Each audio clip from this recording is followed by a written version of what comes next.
Hey everyone, my name's Malav. I'm an Ozark's 2020 rider, and welcome to Ozark's Ride Day.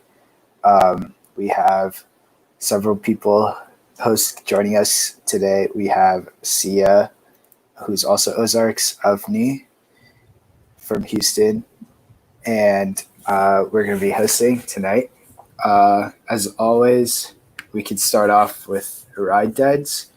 And just so people who don't know what ride deads are, we have a short video, but in brief, ride deads are something we start each meeting, each ride with, just to remind ourselves of why we joined Texas 4000 and sort of give us like a motivation to keep riding. So if we want to show that video for ride deads. Texas 4000 is the largest annual charity bike ride that takes place every summer from Austin to Anchorage, Alaska, with the purpose of spreading our mission of hope, knowledge, and charity in the fight against cancer. A ride dedication is a way that we start a lot of our meetings or a lot of our rides. This is when we dedicate a ride or a part of our ride to somebody who has been in some way affected by cancer. A ride dedication is motivation to me, because when I'm going up a steep hill or it's been a really long ride, the ride dedications that I hear from my teammates and myself are the reasons that I keep riding. Due to the current circumstances surrounding COVID-19, it's no longer safe for us to do our typical bicycle ride from Austin, Texas to Anchorage, Alaska. So instead, we've decided to do things virtually this summer. So we will be having our cycling events virtually. We will be engaging with our community virtually. A virtual ride dedication works largely the same way as a normal ride dedication. Before every meeting or before every virtual ride, you would say, I ride for this person. And if you want to, you can go into a little bit more detail about how that person touched your life. You can submit your ride dedications via 3 different platforms.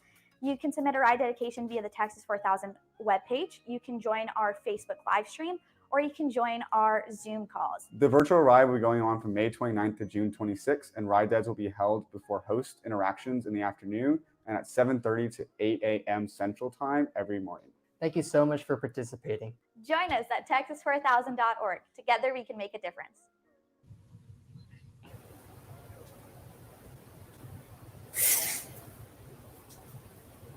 Okay, cool. So, Sia or Avni, do you guys have any ride dads we can start off with? I can go. I'm writing for my grandfather. This month, 5 years ago, he passed away from cancer. And so especially these last couple of weeks, I've been thinking about him. I'm also writing for the whole team. Today I'm writing for my grandmother. We found out last night that she has been diagnosed with stage 4 pancreatic cancer, and it's progressing quickly. So she's in all of our thoughts today. Mm-hmm. For me particularly today, I've been thinking about my science fair teacher. She was one of the reasons I joined T4K.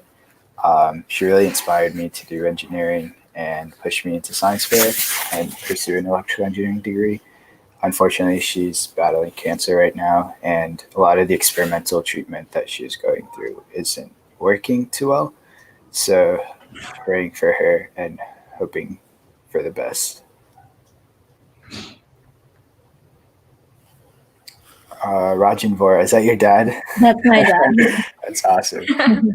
Kudos to all T4K riders and the support team. Thank you so much.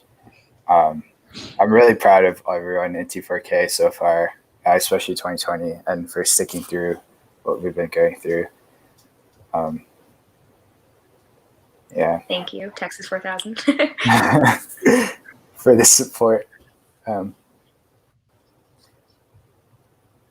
there's not many live comments, but I heard a lot of ride dads today with the host call, from the call this morning as well. And yeah, I heard it was a really cool call, a good call. Were you guys on it? I was not. So. I was not on the call. I was in a class this morning. I only caught a little bit of it, but I know it was with Baptist Health from Paducah, Kentucky. And they have been hosts for a couple of years now. And it was just really wonderful to get to hear stories from the doctors at Baptist, as well as a few of their patients. Cancer survivors were on the call with us, and it was just really inspiring to hear stories of what everyone has been going through right now. So I really appreciate that experience, and I'm really glad that we could still reach out to our hosts in Paducah and get the chance to bond with them, even though we're not going to be in Kentucky this year. Yeah. And if anyone's watching, for all the people watching, if you guys have any ride dads, please feel free to put them in the comments, and we'll put them on the screen, and we'll give you a shout out and ride for your ride dad.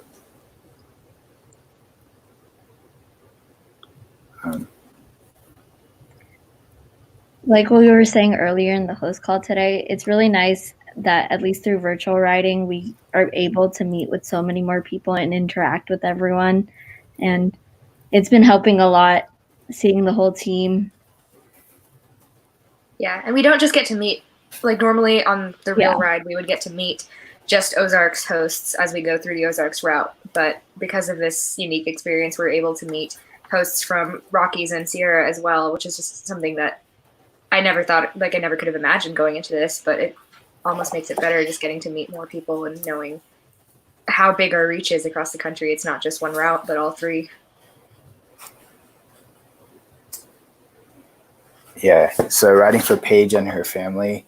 Yeah, Paige is super lively, and she's just she's always brightens your ride. And yeah, I'm thinking of her and her family.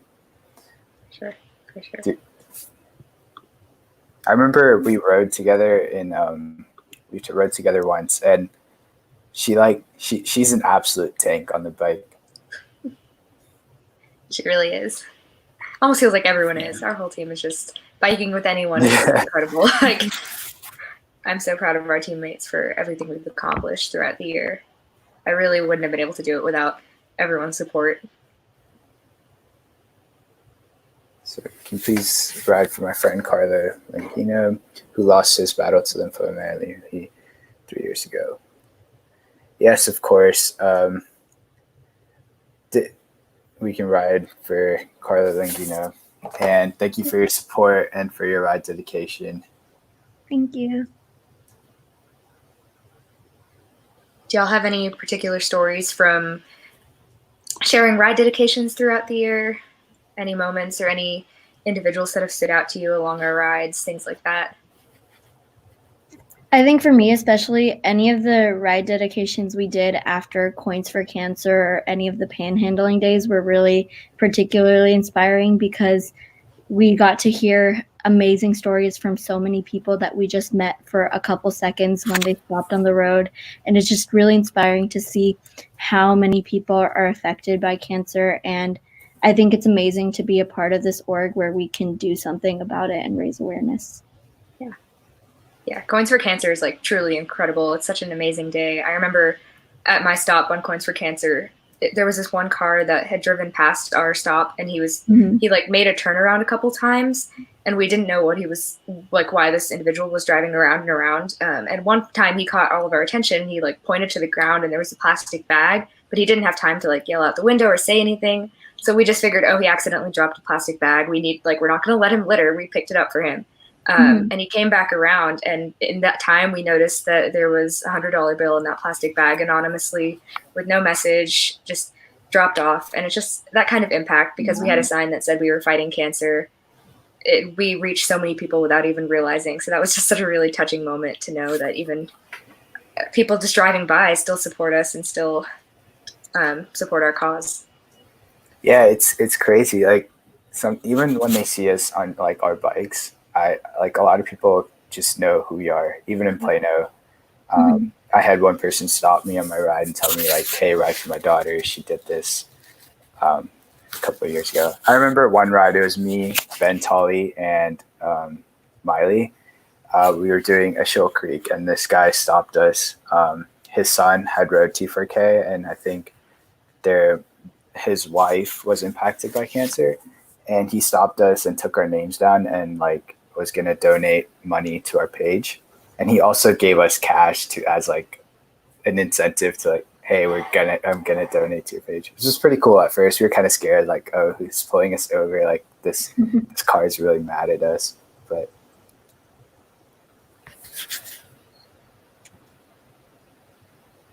yes, Austin. We love Austin. Yeah. Thank you, Cam. I got to bike with him at 4 a.m. a couple weeks ago. It was a true treasure. Took us like almost 45 minutes to figure out how the live stream worked, but we got it, and it was so fun. Nice. Yeah, Austin, I really miss his hair. His luscious hair. I know. Proud of everyone for braving the shave, but I do miss the hair. Yes, of course. You're welcome.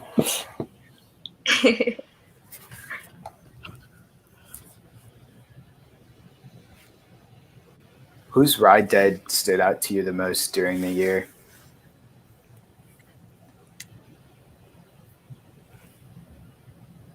I don't know if there's like a particular ride dead, but probably also all the ones about Mason. I never got to know him personally, but it was something that really inspired me to see the whole team to come together to support him. Yeah. Kind of on the same page, just like all of our, like, we get a lot of ride deads as Yeah. someone being a part of an organization such as Texas 4000. But for me, the most inspiring by far is our ride deads during our meetings, just when it's just the team in our room quietly sharing ride dedications for all of our loved ones, because it's people that we know and love that are hurting a lot because people that they know and love are in pain. And it just means a lot to me that we get this opportunity every week to just privately share these ride dedications for people outside of our organization. Yeah, for sure. I miss that. I miss Monday meetings at 7 p.m. and the UTC. I miss Saturdays at 6:45 a.m. Yeah. Those were the days. Yeah. I remember, I think it was Tony's Ride Dead. I think that really hit home, and I always think of him because he puts in a lot of work for volunteering, and losing a sibling like that, and everyone else on the team who's lost a parent and lost a sibling. That's something I can't imagine, and unfortunately, I haven't been impacted like that. But I always think of those people on our team. They're so strong. Yeah, we're definitely riding for all of our teammates as well. Like Mala was saying, our teammates and their families and all of their loved ones that are impacted by cancer.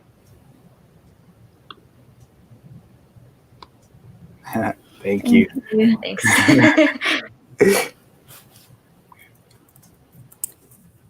think there was another message from Christy Turner. Yes, we are definitely. Oh, there it is. Okay, we're definitely riding for Austin's grandfathers. Thank you for sharing, Christy. We'll be thinking of you.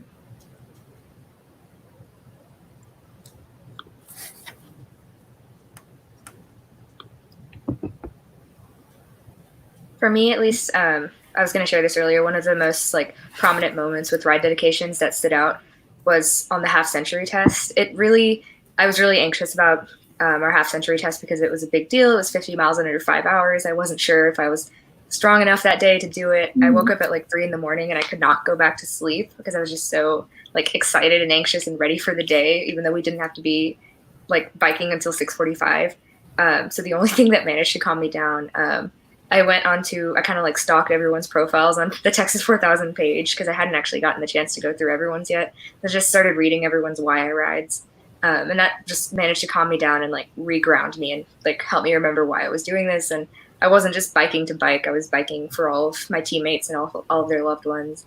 So I mentioned this in one of my blog posts, but I actually wrote down some of my teammates, like the names of their loved ones and my own loved ones on my legs. That's usually a tradition that riders do sometimes when we're having bad days or we just want to remember extra special names. We'll write down in Sharpie on our legs so that we can read it. And every pedal stroke of our bike, we can see the names of the loved ones that we ride for. It was cold that day, so I didn't actually get to see names, but I knew they were there, and that just really helped me push through the entire ride. So ride dedications are a really big part of why we do this. It can feel like sometimes we're just biking, but we always start all of our rides with why we ride, and it's really important to remember that as we're struggling up hills or having a really hard time, that we're not just doing this for ourselves or to meet a deadline or to hit fitness goals or anything like that. It's really for people that are fighting cancer. Yes, we saw you cutting his hair. You did a good job.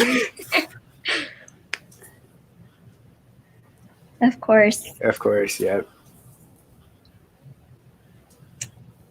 Yeah, so Sia, that day was also a really hard day for me. I remember being really nervous for the half century. And I told some people on fitness leadership that I was really nervous. And so I was so grateful that day. They put me with Race and Emmy. And I remember like feeling so strong after finishing the half century that day because of all the support of my teammates. And you guys are the main reason why I ride every single day. I would not have made it through the half century without Peyton and Clara, especially Clara. She was singing in my ear the entire time of every single hill of Pflugerville. She was singing not even like normal songs. We were singing 50 Nifty United States. I don't know why, but I'll never forget that memory of Clara singing 50 Nifty in my ear. If you ever get the chance to ride with Clara again, I would recommend it. Like she's the best person to ride with. She's always energetic. But yeah, what you're saying, Sia, like keeping you motivated during the ride. For me, it's like sometimes just get up to ride in the mornings. Sometimes it's just like it's easy for me to just go back to bed and just be like, oh, I'm sick. Like I don't want to ride today. Or it's raining. I don't want to, get wet. But yeah, you just got to think about the reason you joined. And that's when all those ride deads come in. Especially those mornings, those freezing mornings in the winter. Oh, yeah. Yeah. Like we have a lot of deadlines and tasks, and like T4K can get very logistical at some point in the year, especially when we have like our miles deadlines and our fitness deadlines, fundraising, things like that. But really the ride dedications every Monday when we hear those, or every Saturday when we hear those, are what push us through. We really have to remember that we're doing this for other people, not just for deadlines. Mm-hmm.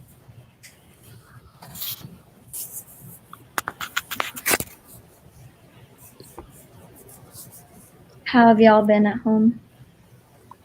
Pretty good. Pretty good. I was in Austin last week for a couple days, and I just came back, and I'm kind of self-quarantining again to keep my parents safe. That's good. I've been at home. I try to ride whenever I get time. I try to keep myself busy, but yeah. Trying. We're trying our best. Let's see.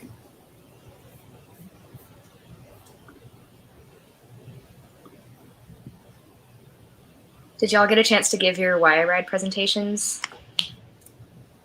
I did not. I always just backed out of it. I'm a procrastinator. Yeah. For me, I was like planning. I just wanted it to be real. Like I wanted to give it as late as possible until I really knew. Like after our century test, I really was like so anxious that something would go wrong, that something would happen, and I wouldn't get the chance to like be a part of this team over the summer. I don't know why. I was just really worried about that. So I really wanted to wait until possibly the last minute to give my Why I Ride when it felt as real as possible. But with everything that happened, unfortunately, I know a lot of our team members weren't able to give Why I Ride. So I'm grateful that we get this opportunity to like share this on live stream and share our blog posts and Facebook posts and things like that with each other. Yeah. And Sia, I know you deferred several years, right? Yeah. I joined Texas 4000 as a freshman in 2016 in November for the 2018 team. So I joined in it was really 2017. It was the training year. Right. And I intended to ride in 2018, but due to some knee injuries, I was just not like up to speed and up to fitness to be able to ride that summer. So I ended up deferring to 2019. But I received a job offer that was a once in a lifetime opportunity for me in 2019. And I also knew that I felt like I needed a break, like not from T4K, just from, I was having a really hard time with the deferral because it's really hard to leave a team, especially I left in May from my 2018 team. So it was really hard to go through a whole year and a half with a team only to see them go off on the ride, which I was very grateful to see them go. Don't get me wrong, but it was just really hard for me. It was really nice for me to be able to step back a little, recenter myself, and come back in 2020 with full force. And I'm really lucky because everyone in 2020 has been so, so nice and so accepting. Even though I missed a semester with you guys, it was so wonderful just getting the chance to hear all of y'all's reasons of why you ride and meeting all of you and all of your loved ones, especially. Yeah, so I know Avni and I are thinking about deferring, and it's always hard to think about you're kind of leaving this 2020 team and everyone that you met on the way. I know, like, when I tell my friends that I'm riding Texas 4000, it like sparks a new conversation that like you haven't had before. I know one of my friends, one of my close friends from high school told me his mom had breast cancer, and I've known him for like 4 years, and I never knew that until I told him that I was riding for Texas 4000. And so it's always like conversations. It's a great conversation starter, and you get to connect with a lot of people. You you meet a lot of people, and like it's really heartbreaking sometimes to hear stories, but then again, you got to remember that you got to do what you can. Do we all want to share who we ride for again? Yeah. I can go. So I ride for my grandfather who passed away from cancer 5 years ago, and also one of my best friends who's also on 2020, whose mom passed away from breast cancer back in 2012. I can go. So I joined Texas 4000 for my high school mentor, my astronomy mentor, Mike Young. He shortly into me knowing him, he was diagnosed with esophageal cancer, and he was treated at MD Anderson. But even though he was getting treated for cancer and just going through all of the chemotherapy and radiation and pain, he sent out the most positive email updates I've ever heard every week, and that just inspired me to have so much hope. And he's the most positive person I've ever known, even in the face of something like cancer. So I initially joined for hope, and I've continued to ride for hope. And I was also going to say, when you defer, you do have different teams, and it's hard to leave teams, but I have a Word document of hundreds of names that I've collected over the past 3 years of people that I ride for.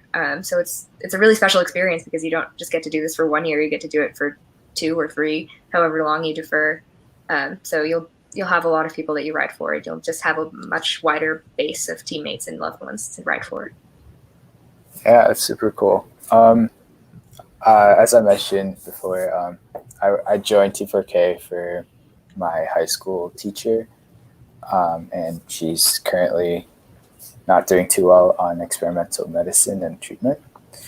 And also, I ride for a lot of people that I've met along the way during this journey, especially during like volunteering. You meet a lot of people impacted by cancer at races and fundraising things. And it's just crazy how uplifting they are, and their stories are always just so inspiring. And even despite all this like hardship that they go through, they always have a positive attitude about life, and they're always happy about what's happening.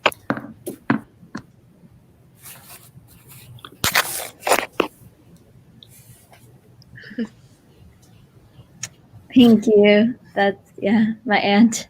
I like the emoji too. Extra special. But yeah, like you were saying about deferring, how it's gonna be difficult to adjust to having a new team. Something that's helped me think about it is that I want to defer to ride for all the people who didn't get to go to Alaska this year, and I want to carry their ride dedications on with me when I ride either next year or the year after. For sure. That would mean so much to, I know a lot of seniors on our team are not able to due to job situations and things like that. So I know it would mean a lot to our teammates for everyone that's deferring to keep riding for us. And hopefully we can see you guys in Alaska. I'm really hoping that I'll be able to come out there to Alaska at the finish line and see you guys cross next year. Yeah. I'm going to miss the seniors. I know.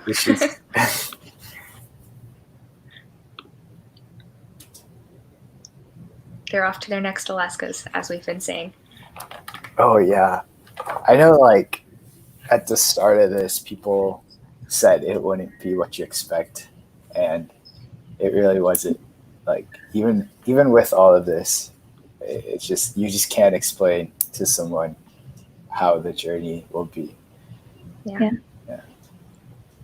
Well, if there's no more ride deads, oh, there's one more. I'll wait for it to pop up. There we go. Thanks, David. Thank you. It really means a lot to everyone watching, and sharing your ride dedications or just encouragement. That means just as much to all of us. So if there's no more ride deads, we can probably go ahead and go to break shortly so that you have a chance to get on your bike, Avni. Yep. We'll get ready sure. to get water and stuff.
All right. Well, welcome back, everyone. I think we're live and ready to go.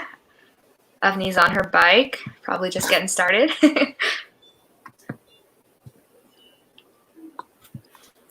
think we're also, we have several teammates biking on Zoom today, I believe.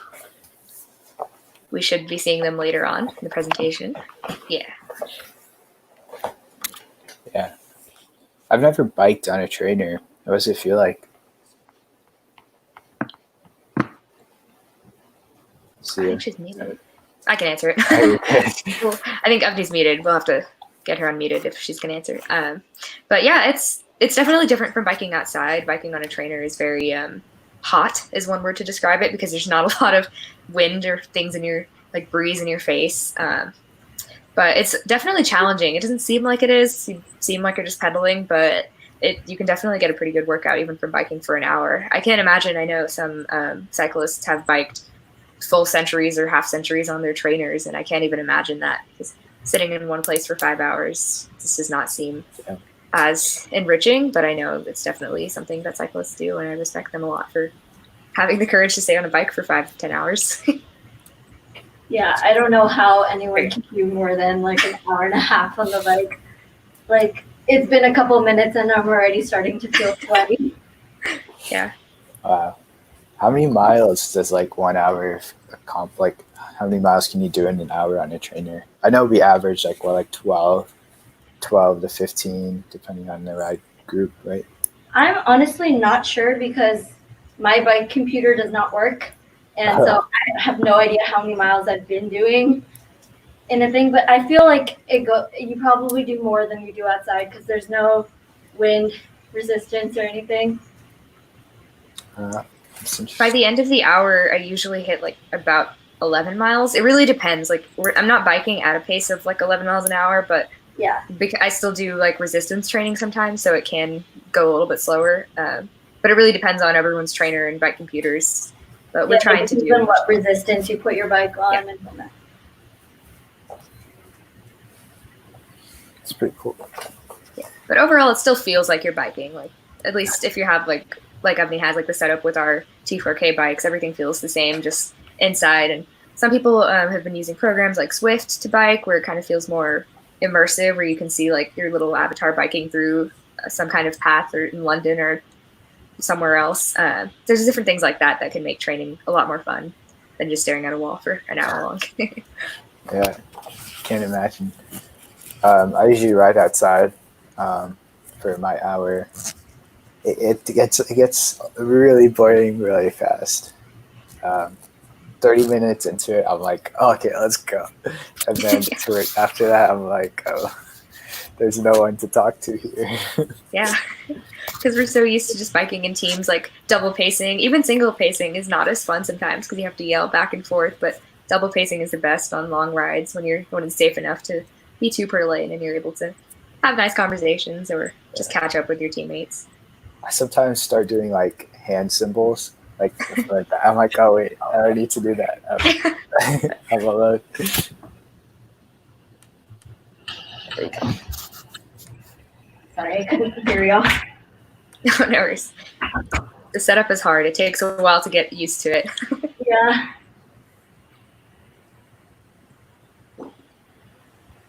So yeah, we're definitely open to audience or viewer questions and comments, but I also have some for y'all. We talked about biking on a trainer, but did y'all know how to ride did y'all know how to bike before this, or did you know how to ride like cycling type bikes versus commuter bikes? Tell me a little bit more about like your experience with training. I knew how to ride a bike, but definitely not like a professional cycling bike. And I don't think probably the last time I rode a bike before T4K must have been back when I was in elementary school. Yeah. And how about you, Molly? I did a lot of mountain biking. I know me and Berzin were pretty into mountain biking before. But I've never road biked before, Texas 4000. I thought it would be really boring compared to mountain biking. But it actually wasn't. I actually prefer road biking now. Oh, that's awesome. More. Yeah. What about you, Sia? was never really a biker. I kind of taught myself how to bike way too late, and I like did the bike rodeo things, but I always won participation. I was never really into it, but I knew how to ride a bike. But clipping in was a completely different experience, so it was nice getting a couple of chances to train. Mhm. While we're here, David Turner is asking, what's on our ride playlist? That is a really good question. Mala, do you want to go first? Yeah, so I have a throwback playlist, and it's actually not even throwback. It's just a bunch, like United States Top 50. I have 1990s rock hits. I have throwbacks from the 2000s. Like, pleases everyone's flavor of music. How about you, Evney? What's on your playlist right now, or biking outside, or whenever you bike? So I don't really listen to music when I bike inside. I normally just watch Netflix or something. I've been watching Money Heist on Netflix right now, so that's something that I do when I'm inside. Outside, I've never really ridden alone, so unless and when we're riding with the team, we don't really listen to music. So I wouldn't say I have one. Thanks, Karen. Hook 'em. Yeah. To answer that question, David's question, my ride playlist is all of those Texas 4000 promotional videos on YouTube, or they're not promotional, just like sharing the memories of previous teams and previous experiences. They all have soundtracks. And so one day I decided to go through and like kind of binge watch all of those videos and take all of the songs from them and make a giant playlist out of it. So a lot of it is like very like homey, earthy songs like National Parks, Ben Rector's Brand New is one of my favorites to bike to. They're so motivational. On Top of the World by Imagine Dragons, things like that. The playlist is on Spotify. Happy to share it with anyone that is looking for a good T4K bike playlist. All right.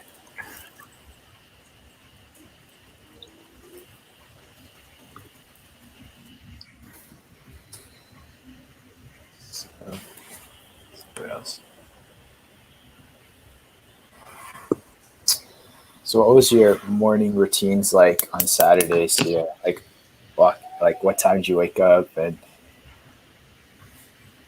I used to wake up kind of embarrassingly early. Like I started off waking up too late for rides, but I had a problem because I would like eat as I was leaving, and then it wouldn't like sit right on the rides, and I wouldn't get the carbs for the first 10, 15 miles, and that just never worked out very well. So I started waking up for our 6:45 rides like around 4:30 in the morning. So I had time to just like completely relax and just enjoy my mornings, which I usually don't do for classes. I'm the kind of person that runs right out the door at like classes starts at 3:30. I'll run out at 3:05 and make it right on time. But it was nice to wake up early. I used to make porridge. It was like my favorite pre-bike, especially when it was cold. Just like hot porridge was my favorite meal to have pre-bike. It filled me up completely. I would just like relax, watch TV, and enjoy that. And then when it was time to go, I'd get ready and go. And I was always like awake and more energetic and just like more positive by that point. wow, Yeah. I was the complete opposite. I woke up like 15 minutes before, put like peanut butter on bread, and then I just ran outside and like biked as fast as I could down to the CPE. What about you, Evie? So my plan would be to wake up by like 5:45 and have time to get ready, but most of the time I would end up probably waking up around 6:15, and like Mala, like rushing to get ready, eat a couple bananas, and then sprint to CPE. But then once you got to CPE, it was nice and chill because we waited till sunrise to actually get on the bike, so it was nice to relax there before we actually started to get going. Yeah, bananas, they're nature's snack. Like they come pre-packaged. Just carry them with you. Yeah, You just have to remember to eat in them. my jersey pocket Yeah. at CPE. People carry goldfish in their back pockets. I discovered that too late. That was so smart. Like you just pull them out. That's so smart. I used to go for applesauce, like those little Go-Go Squeeze pouch applesauces. And then, of course, Cliff products. I would have like 30 Cliff products on me at any given time between the granola bars, the shot blocks, the little like, I don't know what they're called, but like the like caffeine squeezy pouches. shots. That is not the official name. Yeah. Cliff shots, yeah. Yes. All of those things I'd have, and I'd probably use them all on every ride. I love all those products so much, especially the shot blocks. All right. We're welcoming Austin Turner from our live stream today. Hey, Austin. How's it going? How's your ride so far, Austin? Hi, guys. Good to see you. Just thought I'd join you tonight. Yeah. Yeah, the Zoom chat was a little lonely, so I decided to pop in here. So we were talking about what our morning routines were on Saturday. For Saturday, Ciaz was waking up early. Me and Avni was like running to the CPD. So what about you?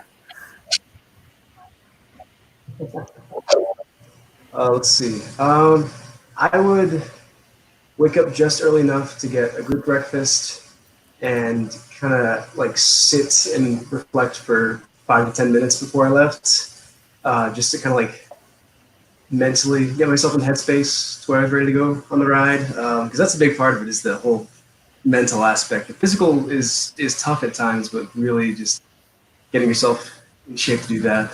So it's pretty much my Saturday morning routines.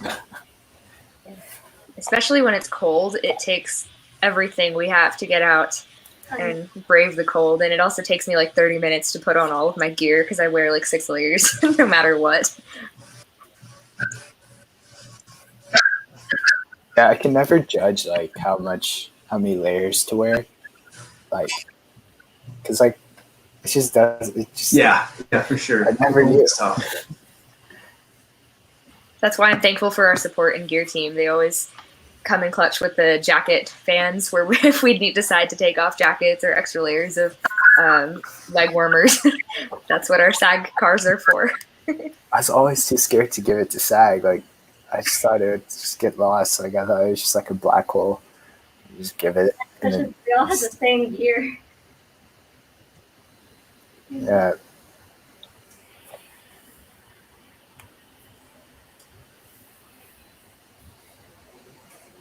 What flavor Cliff blocks do y'all like? What's your favorite?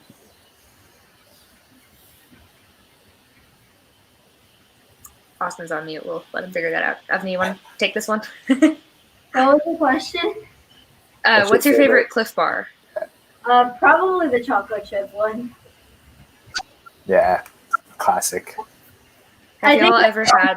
Okay. Addition to it, because that was the one we had a lot of. Yeah. Have y'all ever had the dark chocolate coffee ones? I got shipped those thanks to our lovely sponsor Cliff. They shipped them to my house, and I have almost eaten all of them because they're delicious. I'm trying to save them for ride days, but if you haven't had the dark chocolate coffee ones, they're the best. Yeah. How about you, Melif? What's yours? Ooh. Everyone dislikes these, but I really like the smoothie filled Cliff bars. I don't know why people don't like them, but honestly, the fruitiness smacks on the ride. I don't think I've ever had one. Austin, you're trying to say something? I think I know he's trying. he's cutting out.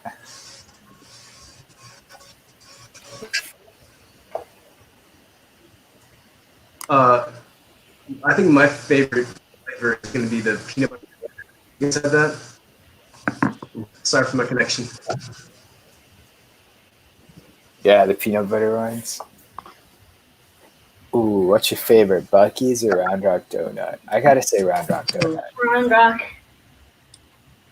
In terms of like the route, or in terms of like the food? Because if it's food, Round Rock. Yeah, I said food. The I think route, both for me are Round Rock. Yeah. yeah.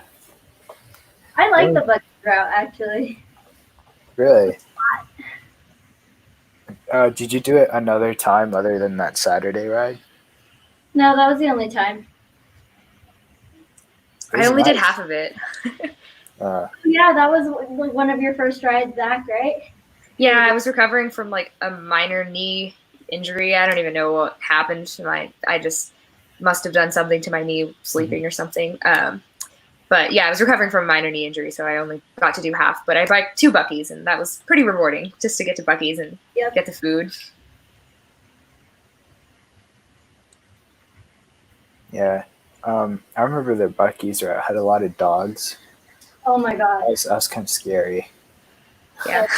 Like, they came out of nowhere.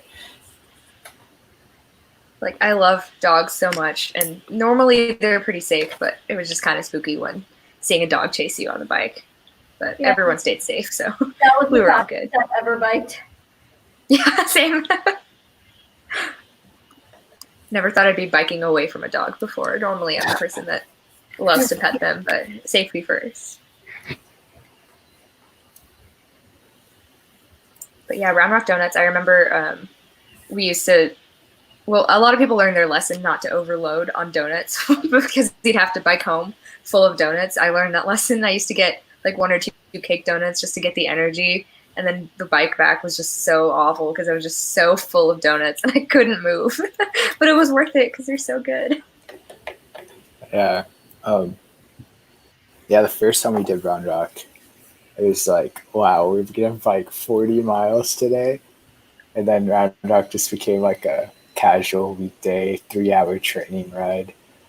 It's just like, it's crazy to think like that is just like how far we come. For sure. Ooh.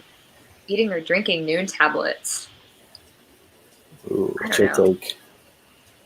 What's Have your you take? tried eating a noon tablet? I did one on a dare a couple years ago. It tastes like it's pretty good. Yeah. I had the lemon lime one, so I wasn't a fan of that. Like eating that. Normally it tastes fine in the drink, but it was just like a mouthful of fizzy lemon, which is not ideal. I had the pink one. I don't know what flavor. Oh, I think it's pink lemonade. I don't know. I'm not a fan of Newton. Like, I've tried it a few times, but I just never got used to it. Yeah. I recently became a fan. So what is it? It's for like mostly like when you're like super dehydrated, right? Or Yeah. what's the purpose? It's kind of like Gatorade or Powerade, but it's meant for like endurance sports, and it has less sugar, which is why I started drinking it. The only thing that took me a while to get over it was the fizziness, because I usually don't drink soda or anything like that, but that actually really helps on long rides when you need that extra energy. I started drinking Noon instead of Gatorade very quickly into this year of training.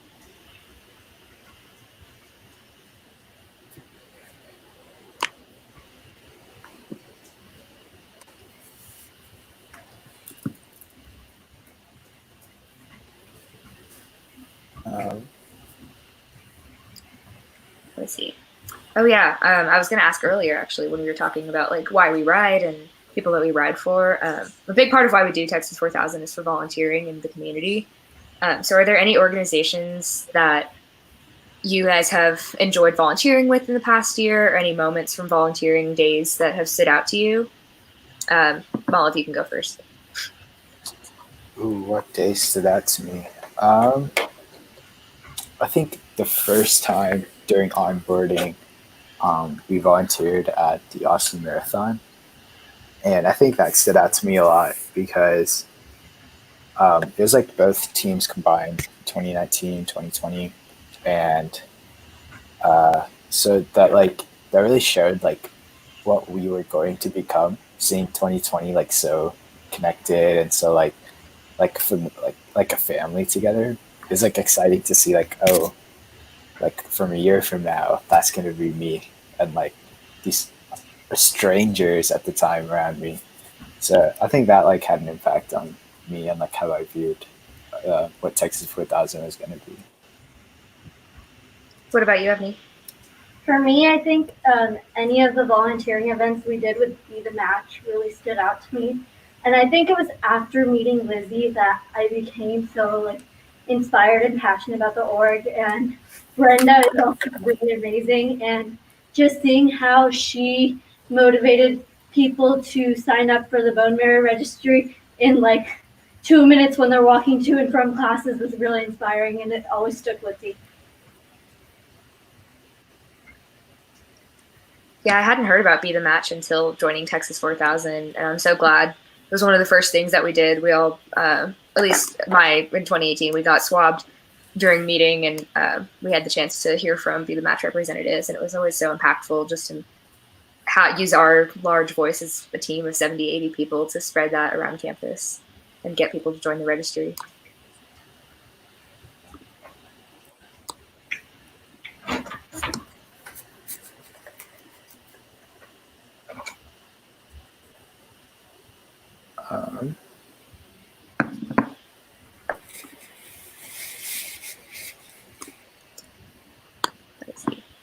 So, I guess, Sia, when you deferred, were you always Ozarks from all 3 years?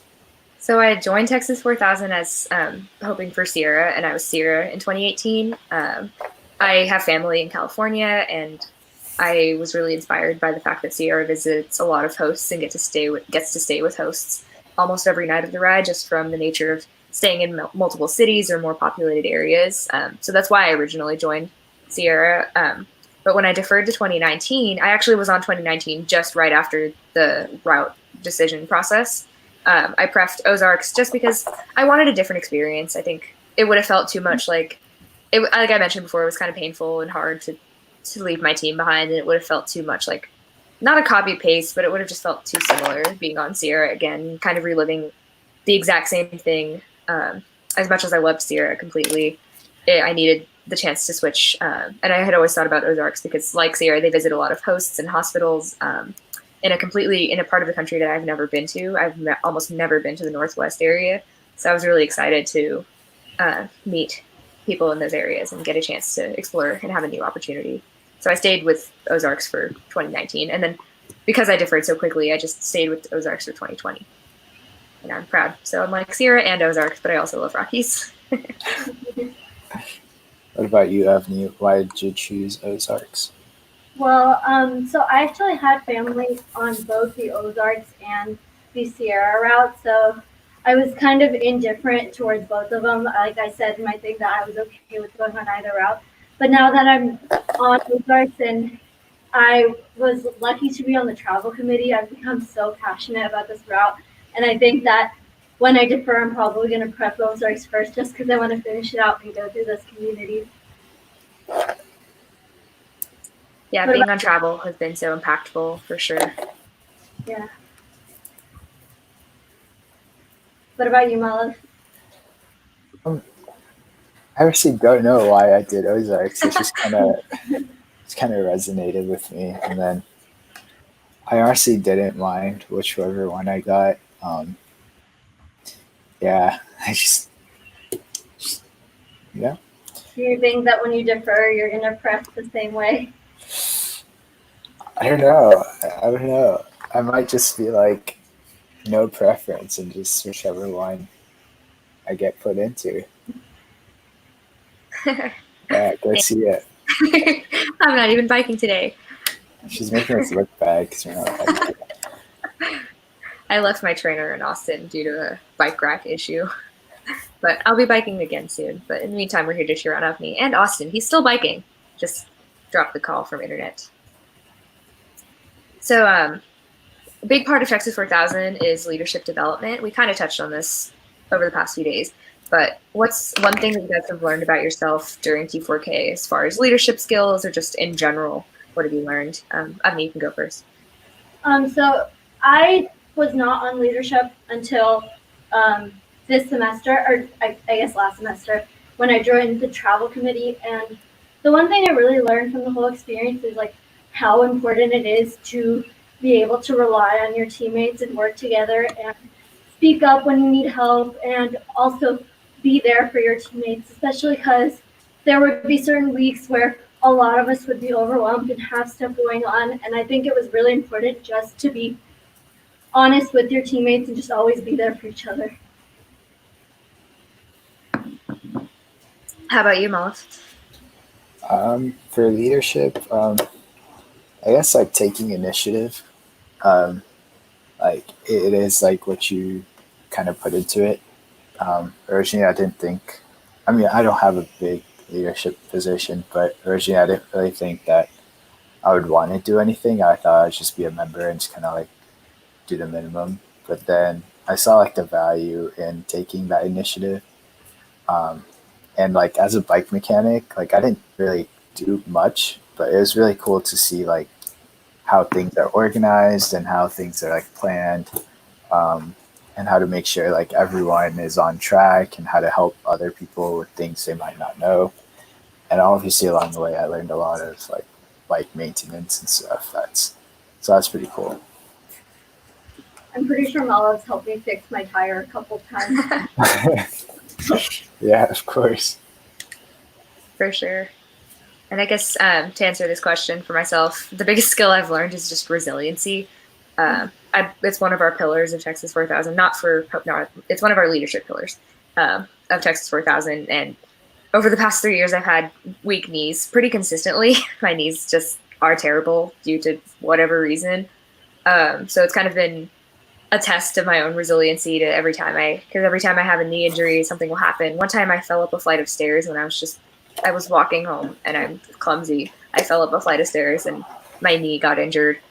I was just so clumsy for that reason, but it took a lot out of me to have those repeated knee injuries. But being able to recover from those each time and get back on the bike took a lot. But over the past few years, I've learned that I always got back up, and I'm proud of myself for doing that repeatedly, despite having painful knees or whatever was going on with my knees or legs.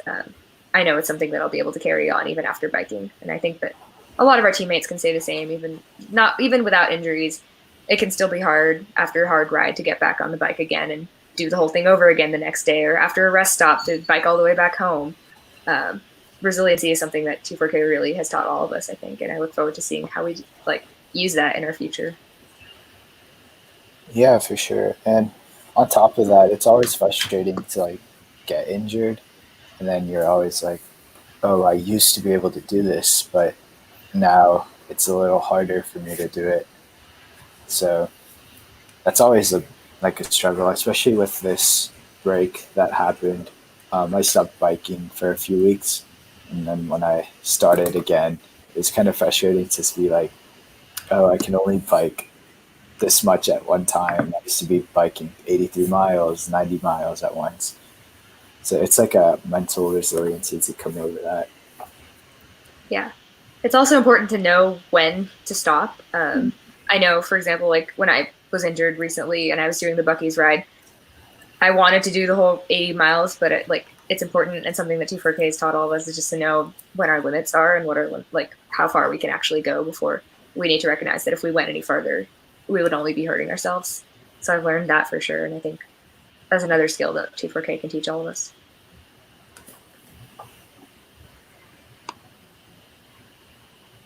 Yeah. And for sure, the knowledge part of T4K was a big impact. There's so many things about not only cancer, but biking, about leadership, about connecting with people, talking to people about these tough topics. Um, you definitely would not learn in like any like YouTube video or textbook you try to read. Like it just comes out of experiences like this. So many of our teammates are just so knowledgeable about their chosen medical field or whatever field they're deciding to go into. And I love our knowledge Mondays or whenever we have cancer facts of the day, and just hearing from our genius teammates everything they know about cancer and the treatments, and just being able to learn those things during meeting, like Mo said, is something really special that we wouldn't get to learn in class, especially for me as an engineer. I would never learn this stuff. So really grateful.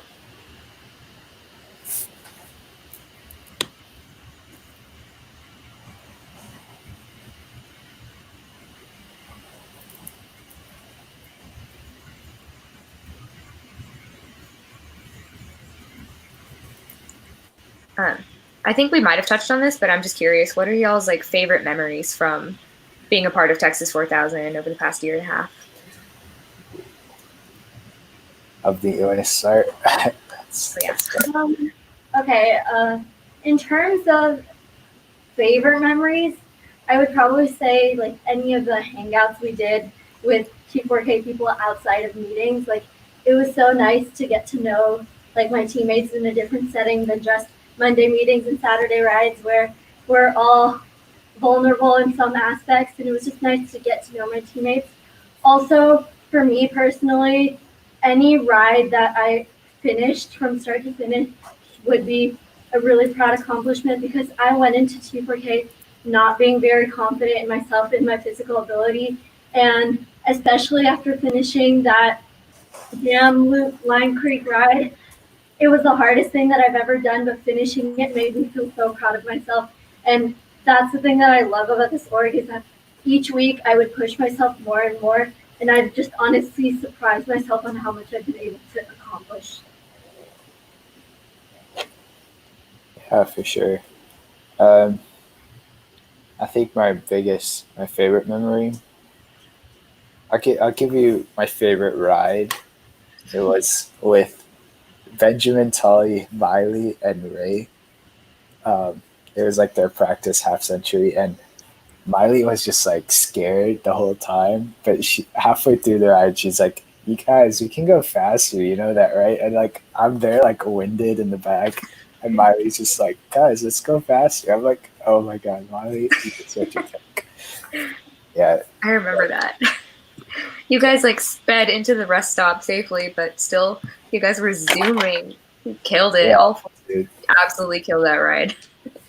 Yeah, but almost all the rides, they were they were they were a lot of fun, and there's always something you remember about the ride, something unique about each ride. What about you, Sia? What was your favorite memory? Right now, what I can think of is also one of my favorite rides. It was a bee caves that I did actually just a couple days before all of the stay-at-home ordinances started in March, before we knew about what was going on, just before spring break ride. I did a bee caves for the first time ever, actually. In a few years of biking, I'd never done a bee caves route before. I don't know how that happened, but it just did. And I was definitely really nervous because it is a historically higher elevation route, and I wasn't sure if I was up to it after being injured, but I was riding with Alex Franklin and Justin, and they were both so sweet to me. We stopped whenever I was out of breath or whenever I needed a break. Ellie was also, I just remember Ellie was also on the ride as well, and all four of us just absolutely killed it. It was really hot that day, but we stopped whenever we needed to and just took it easy. And it just felt like, I've been saying, it was just really nice to have that feeling of completing the ride and getting a bike tan afterwards, just knowing that like we were out there and we did something for the day. It was cool. I think David Turner asked, how and when did we first learn about T4K? For me, it was, I heard about something related to biking to Alaska when I was in high school at UT. And then when I got to UT, I saw it like on Speedway. People were tabling. And I just got hooked on that adventure part of it. And then when I found out more about like the mission, I was like, yeah, this sounds like a really good opportunity. So that's when I decided to apply. Yeah. What about you, Sia? I have been trying to remember how I first heard about T4K. I really can't quite remember. I think it was one of my orientation sessions as a freshman, like either that or like tabling during the first few weeks of school.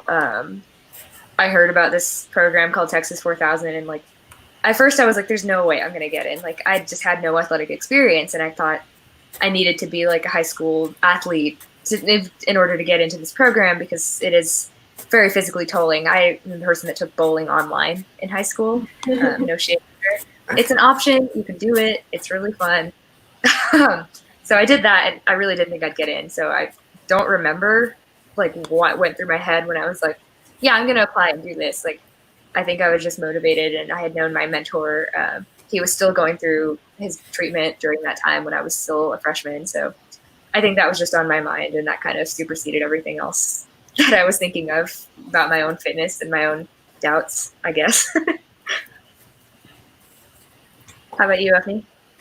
So I actually knew someone who went to my temple who did T4 a couple years older, and I never really thought anything of it until my freshman year, kind of like you guys, where I was like walking down Speedway and I saw the table, and I went to one of the info sessions, and I really didn't think that I was gonna get in because I had no athletic experience either, and I don't know, something just pushed me to apply, and I just decided I would take it step by step. I never thought I would get in, and I didn't know what I was going to be if I got in, but somehow like I just took it step by step, and this is where I am.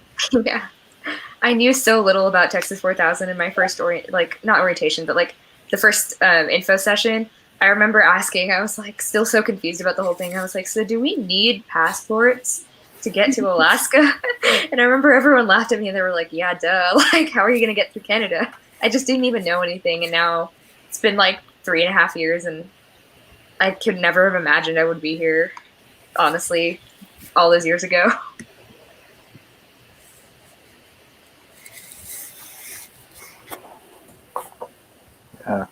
Um,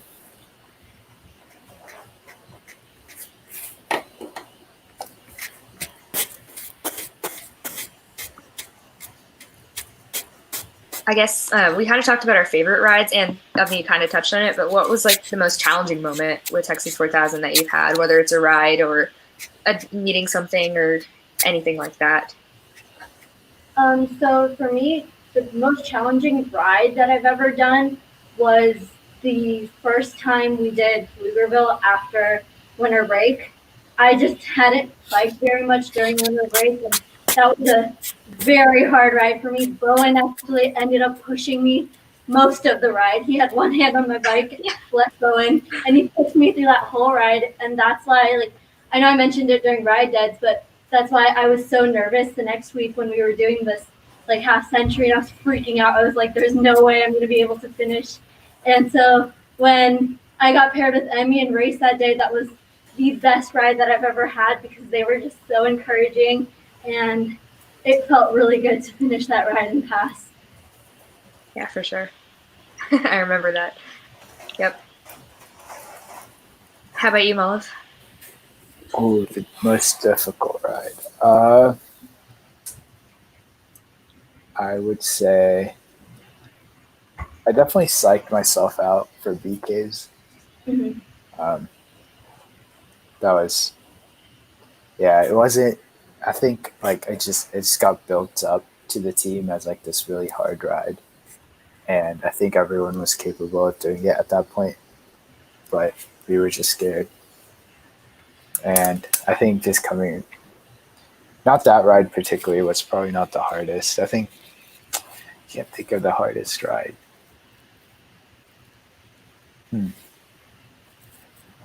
I don't know, probably one of the Lime Creeks, like the cars passing on that single road. That always like stresses me out. Yeah.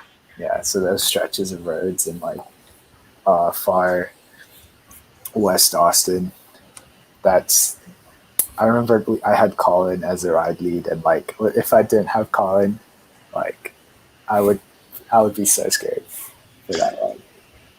It's really scary to bike on busy roads, especially when you're going uphill and you need time to be slow and like take your time, but cars are honking and it just feels very scary. But that's why we bike with teammates, like Colin especially.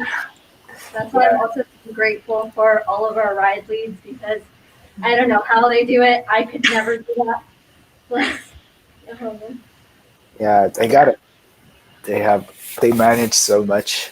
They got to do directions, pacing, signals. You got to make sure everyone's like comfortable. They bike really slowly up the hills with me because I am not good at climbing hills. Me too. I also respect all of our sweep volunteers, anyone who volunteers to bike in the back, because they also have to watch out for cars and they also get to watch everyone else bike in front of them. And there have been times where sweep has been like, you need to get back in line or you're wobbling too much or keeping safety in check. It's a lot to have, in addition to getting your own self up a hill or across the road or something like that. It's a lot to also be managing the whole team's safety. So we respect our ride leads and sweeps a lot. I'm not gonna lie, I loved being sweep. Like you just chill in the back, and you just kind of all you have to do is like make sure everyone's like riding in a pace line and do the lane captures, lane secures. Yeah, once I got used to looking over my shoulder while biking, I enjoyed it a lot more. But at first, it was like the scariest thing. I felt like every time I looked over my shoulder, I was going to go the opposite direction. Like on our first shoal ride, I was like, I'm not sweeping. I can't. But you gain confidence.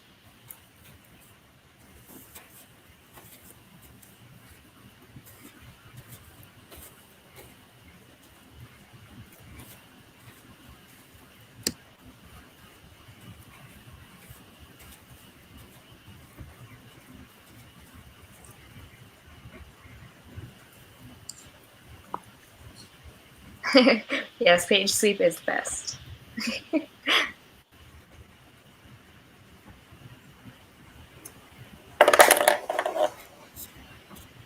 Thanks. My aunt, she's been on every call. I'm pretty sure I've said this before, but she's been on non-Ozarks calls too. Loves all the Awesome. support. Yeah, she's heard of Texas 4000. It's really impactful that we get to share this with our families this year, especially. I think it's nice. Normally we'd just be biking and no one would really get a chance to watch us pedal, but this is really exciting. Even though Avni's pedaling today, I'm not.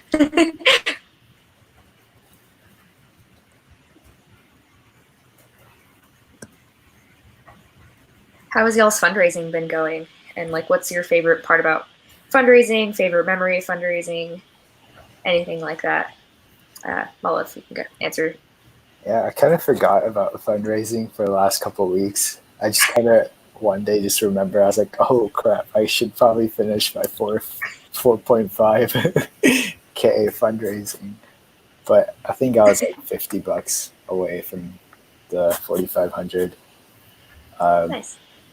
Fundraising was kind of is an experience. Like it was kind of weird at first, learning to ask someone for money, but then you realize that like people are really happy to give it to you for something like a good cause like this. So you just gotta like get over that barrier of like realizing that you're not asking for like money, you're asking for a donation, and there's like a difference between that.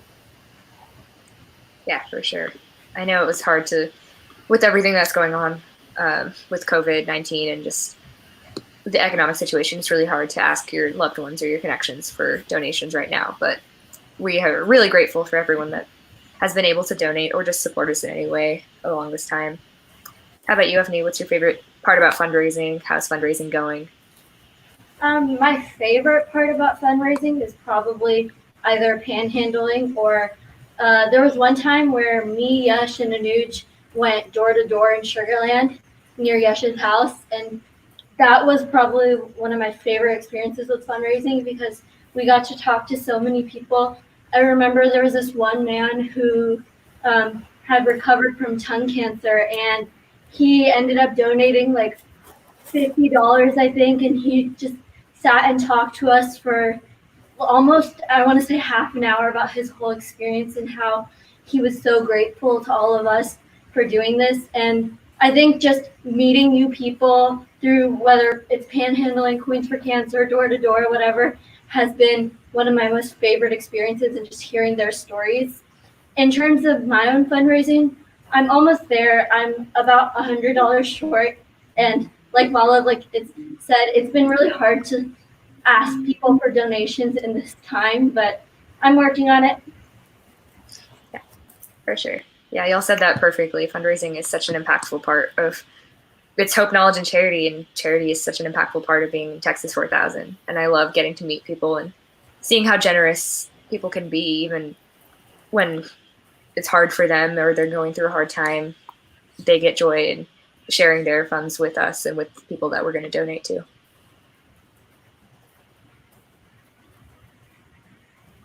It just went away, but Ellen just asked, how has this experience changed you and what have you learned about yourself? Oh, there it is. Okay. I don't know who wants to go first. Whoever.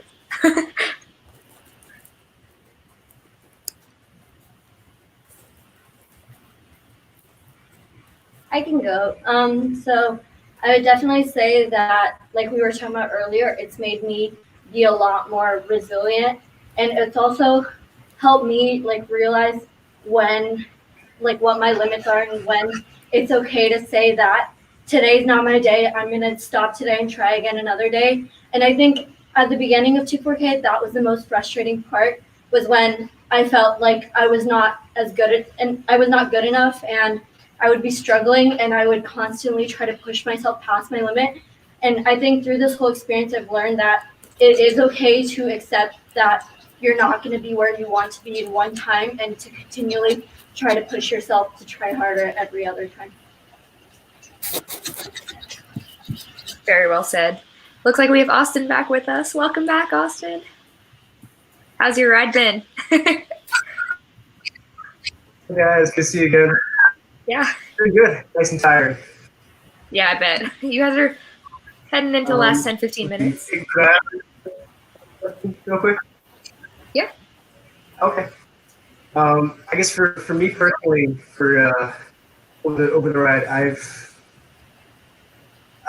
been able to work in a team with the best efficiency that I've seen in teams throughout high school and college career, but to be able to work with so many dedicated people has really improved my ability to do stuff in general. It's amazing for self-confidence and for just organizational skills. Every way I can make myself better academically. I've also made myself a better teammate in Texas. And yeah, I just really appreciate those from everyone else in the ride. Yeah, for sure. This program is completely life-changing. We're all better because of it. How about you, Melif? How has this program changed you / what have you learned? Oh, so much. Yeah. I never thought like I could commit to something before. I've never like committed to like a 2-year program and like with the end goal, with like so many things that you have to put into it. And I definitely learned how to like persist through a commitment. And it's like every Saturday you get up, you do that part, and you do it like day by day, and it like builds up to this something great and something big that like looking back on it, you're like, wow, like you did that. And it was like these small moments of hard work that you put into it that like put together something really cool. Yeah, for sure. Hello, Tanya. Oh, yes, Lafayette. Thank you so much. We'll definitely send you a link, and you can also donate at texas4000.org. There we go. That goes for anyone else that's watching. If you're able to, you can donate at texas4000.org to our team or to individual writers.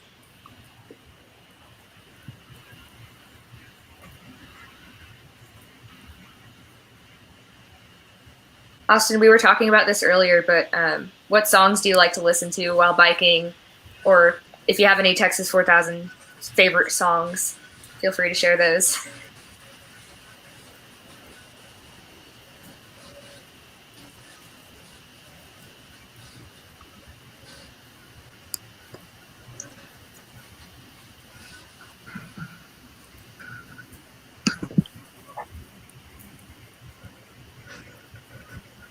I think his internet's still bad, but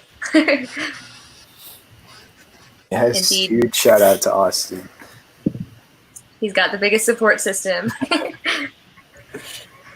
So happy to see all of his family members.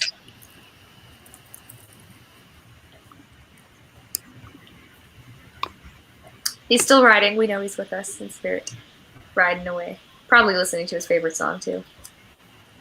There you go. There we go. You're in and out.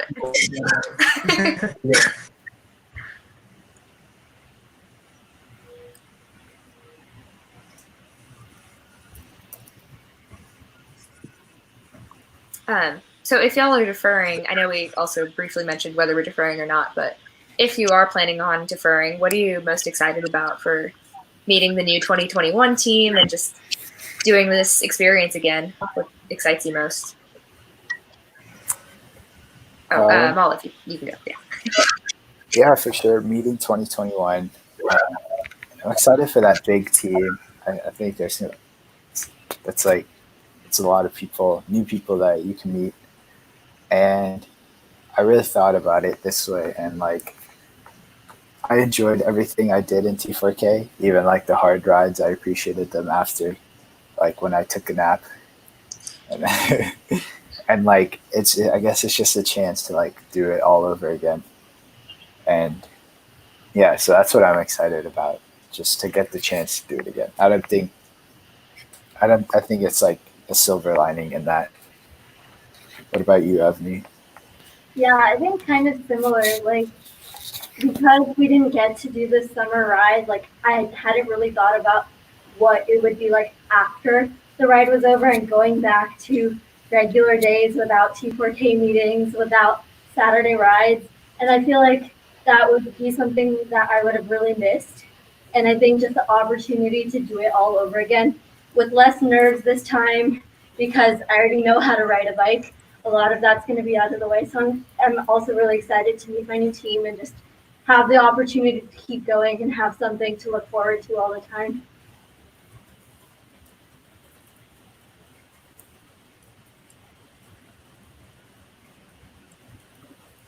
Austin, I'm not sure. I think you're still on mute, but if you're all good, are you planning on deferring? And if so, what are you looking forward to?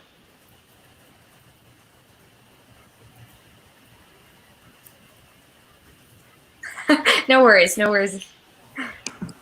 I still see on everything personally, but if I were to defer, I'd be really excited to, I don't know, yeah, make another connection. Like these connections that we forged are once in a lifetime, each of them, and the fact we get so many in one go is incredible. And I think that's what I'd be most looking forward to is with team members and with the hosts and everything between the volunteering. Like I'd be excited to do it all again. I would be too. I wish I could. Thank you so much, Tanya. It really means a lot as well. And yes, Shiva's wonderful. I got a chance to meet him last year. Yeah, Shiva was actually my big when we first joined, and he he was a cool guy. He like didn't really meet much, but he told me a lot of stories and like his experience on T4K, and it helped me like ground myself and like what was going to come. And he made sure like him talking to me like helped me understand that like, oh, okay, I can do this. Like it's not something like this abyss that I'm going into. For sure. All of our hosts are really wonderful, and we really wish we could be with you, Tanya, this year, but we're so grateful that you're watching all of us today and that you've stayed up to date with all of our adventures online. Hopefully our 2021 team will get the chance to meet you next year and share those experiences again.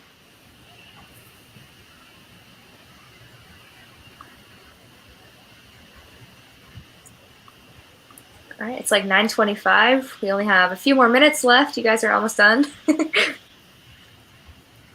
How's the ride going for both of y'all? Doing good. It's getting hot in here now. I bet. I'm just curious, are y'all using like a workout plan or just kind of pedaling and monitoring it yourself? How does everyone else do it?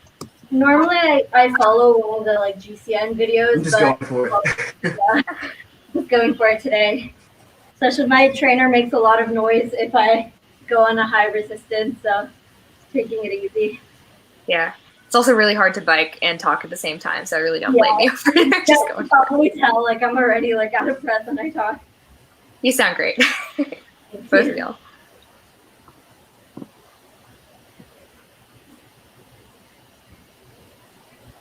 Yeah, so we only have a few more minutes. Did y'all have anything you wanted to say to wrap up? I'm not sure if this will be your last time on stream or if it's your first time. Just anything to anyone watching.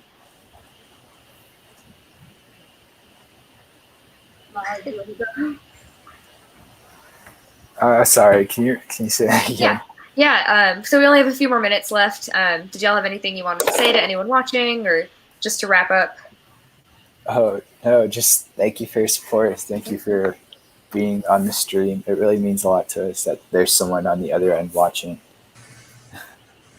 Yeah, I would say the same. It's really encouraging, especially when we're riding, to have other people there asking us questions, and just even if you're there just watching, it's really nice to have the support, and we're all in this fight together. So it really means a lot to me.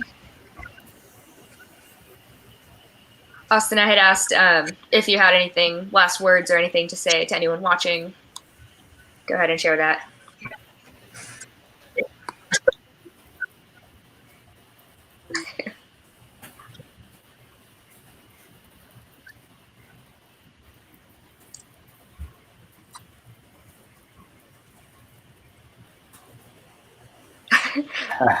There we go.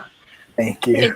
In the meantime, yes, thank you, Patience. It was so great getting to talk with you earlier. We really wish we could be with you in Paducah, but maybe next year.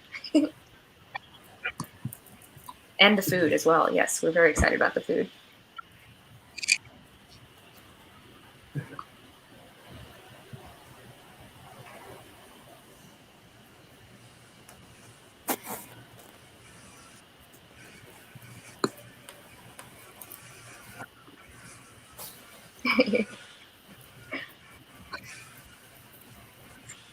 For sure.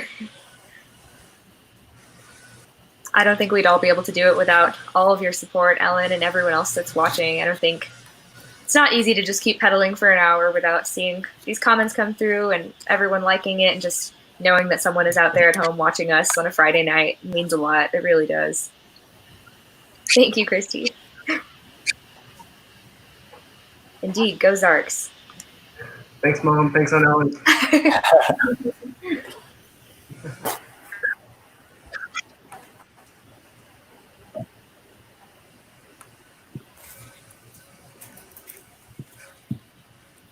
Yeah, I think this is not how we all expected to be spending our summers. We all thought we'd be on the way to Alaska right now. So it's definitely been a hard few weeks getting used to that, but I think having this virtual ride has really made up for any type of heartbreak or loss that we've had over the past few weeks. Just getting to interact with hosts from across the country, not just on our route, but all the routes, getting to interact with family members that would never get to do this before. It never get a chance to watch us or never get a chance to see us bike. It really means a lot. So looks like we're almost done. We got a minute left, but yes, David, thank you. Thanks, Dad. All right. Well, thank you, Austin and Avni, for pedaling really hard. You guys did awesome. Thank you all for being here. Good night, Patience. Good night. And thank you, Mala, for co-hosting. Yeah, of We'll course. be signing off very shortly.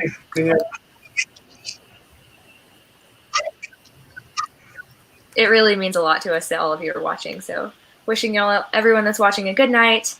We're riding for all of you and your loved ones, and thank you again.